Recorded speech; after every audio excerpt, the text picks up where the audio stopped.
Alright, tell everybody who you are and what you do. Okay, I'm Chef Way. I cook for everything from baby showers to weddings, to NFL clients, NBA entertainers. Bit Lotto, Summer Walker, AJ Terrell for the Falcons, Malik Hooker for the Cowboys, Flo Ain't Millie, no Go Eagles in there? Rich the Kid, radio stations, DJ Holiday. How did you become well, first of all, how did you know you loved cooking? Because you can't just be a chef if you don't love cooking. So how did you find that? Gotta ruffle some feathers. I knew I loved food when I was a kid, but my mother could not cook, so I gotta throw We're gonna have to cut that out. We ain't gonna do mama like that. We gotta do it. Cause my mama understands it and she would own it. She did her best though, but the chicken won't chicken. Long story short, instead of watching cartoons, I used to watch cooking shows as a child. It's always stayed with me. I always wanted to cook. I didn't know I was gonna turn into a chef because I did play professional basketball, but it kind of. So talk about that. Okay. You were in college. Yes. And then you played ball in college. Okay. And then went off to play professional ball. Yes. For what team? I played various countries. I retired in Austria for Zelta Baena. Had some great times, but my knee gave out. And you know how they always say, get that degree so you can fall back on it. Mm-hmm. I chose to fall back on food. Was it on purpose though, or was it just like I don't know what to do next? Boom, kitchen. No, so it wasn't just fall back on food kitchen. It was more of coming home depressed, because I really wanted to continue my career, but this was my third time injuring my knee. And at some point, you got to be like, that fourth time, you may not be able to walk straight. So I was just like, more like, I don't know what's next. Everything got taken away. Like, it feel like in one day. So it was like, back at home, back around the same people that I left, and it's kind of put me in a little dark space for a while. So how did you get through the dark space? The darkness is darking. Man. And a lot of us have seasons of darkness that, everybody might not even know we in them because we put on so good. So how did you get through that season, and what tools did you use that even got you to the point where you discovered cooking? Well, to be honest, I think I did what a lot of people do. I ran to that liquor store, and I was just drinking, and I had some money. I was spending my money. All my friends at work, I'm trying to find something to do with my time. A good friend of mine, we call him Big D, his name Darren, but he pulled me into the bodyguard game, and then I went straight into just bodyguarding for Pee Wee, Rich the Kid, Future, and I was doing that for a while, and then the pandemic hit, and we lost our shows. So we lost our shows. Everything started getting canceled. I think I was doing a press run with Rich. We was in New York, and we had Sway in the morning, and I think series lined up a couple of interviews, and they started canceling it. So we like, it must be getting real. Right. Then we got people, and we in a black truck. People started coughing. People started looking around. Next thing you know, we back in Atlanta, and we shut it down for a while. So, once the tours got canceled, I was like, this is the perfect timing because I've been wanting to cook. So I think we was in Calabasas one day, and I think I cooked for Rich and the boys, and they loved it. So I was like, they were like, you can cook too? I'm like, yeah, I can cook, man. The pandemic hit, perfect timing. I ain't got nothing but time. Right. So I started off selling plates. I started off ground zero. Nobody knows I can cook. It just popped off. People, of course, love the food. And I was driving a Charger. And it's funny, I was driving a Charger. I had 26-inch rims on it. And,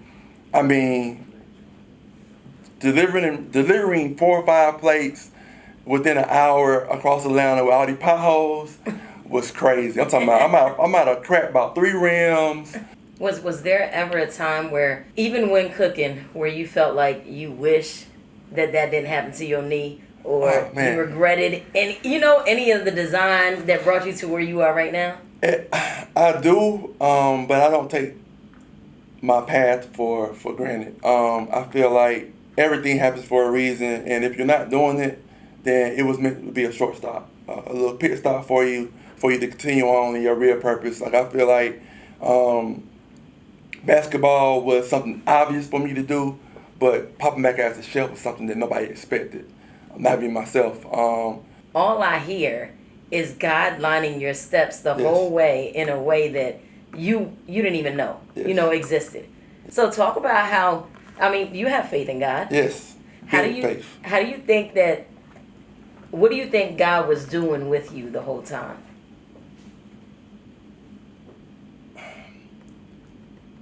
I feel like he was allowing me to have my space to grow, but he wasn't laying that blanket down on that puddle that was coming. He was allowing me to drown, and then climb back out with the help of him and keep walking and drown again. Because, like I said, my path hasn't been easy because of myself. I always tell people you have to have accountability for your own mistake. And I feel like a lot of people working jobs right now because it's paying well, but it's not necessarily a passion of them. So are you really living your purpose? Either you're ready for it or you're not. So how God ties into all of this, I feel like even though my path was not as easy as it could have been because of him, because of myself going off track and he allowed me grace. And man, grace is the word that I use a lot because every day, if you're breathing, you got grace. He gives you grace. And right now, he's giving me grace again. He's giving me grace to tell my story. He's giving me grace to even have this platform to talk about what I've been through and where I'm at today. He's giving me grace. He's giving me grace when I was out there doing the wrong thing to even be able to come back to him. So I'm an advocate for Yahweh. I'm an advocate for being at the bottom and falling down and getting up and falling back down and getting up again and still having that faith that he got you. A lot of people that's successful tell you it was luck. A lot of other people believe it tell you it was God. If it's for you, it's gonna be for you. And it don't matter how you get there. I don't like people to feel like they have to go down a perfect path or the stereotypical way. If you're doing it and you're supposed to be doing it, you're going to win at it.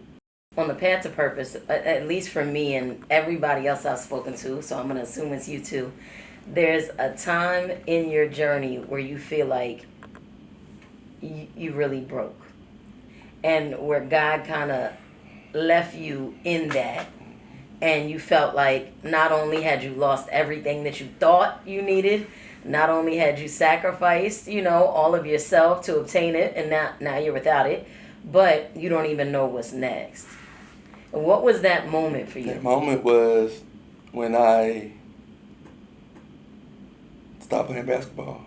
Honestly, when you work so hard to get a place, because I'm from the gutter, man, straight up. Living in hotels. I was living in a hotel when I graduated high school. So when you work so hard and you actually get out, it's like, dang, I did all this just to drop back down to rock bottom and returning to the same place without accomplishing what I wanted to do yet for my people. I hadn't bought my mama no house. I was ashamed of myself. And I felt like at that time, because I am believing in God, I wasn't living right. He put me back on my face because I wasn't as home as I needed to be. But through just finding my purpose again through cooking and getting realigned with God, I just back in the gym, lost 12 pounds, going to Bible study, going to church, just all of that aligns together to my mission. Stop drinking. When I stopped drinking, I had to reevaluate some of my relationships as well. What's that mean? That means a lot. I'm the dude that when we go out, everybody drinking, it's on me. And what's the motive behind being my friend? Are you really my friend? Are you really the person that I need to keep moving forward with? Going from basketball, I may have felt like it was a loss, but I was in the club every night. I'm drinking, I'm popping bottles, and I wasn't living right to where I'm at now. I feel like with cooking and closer to God, and I'm not drinking, I feel like everything was purposeful. It was meant to be, and I didn't really necessarily lose anything. I actually found a lot more than I feel like I lost. Where do you see yourself in 5 years? When we look back at this video, I just want to see that you spoke this next step into existence. So 5 years ago, I was selling plates. I started this whole cooking thing was for me to be a teacher. It's called Cooking with Way. So I wanted people to cook with me. I wanted to be a teacher, giving my gift that I feel like is a God-given gift to somebody else. You can't grow if you remain in the box. Cooking with Way, the one, not the two.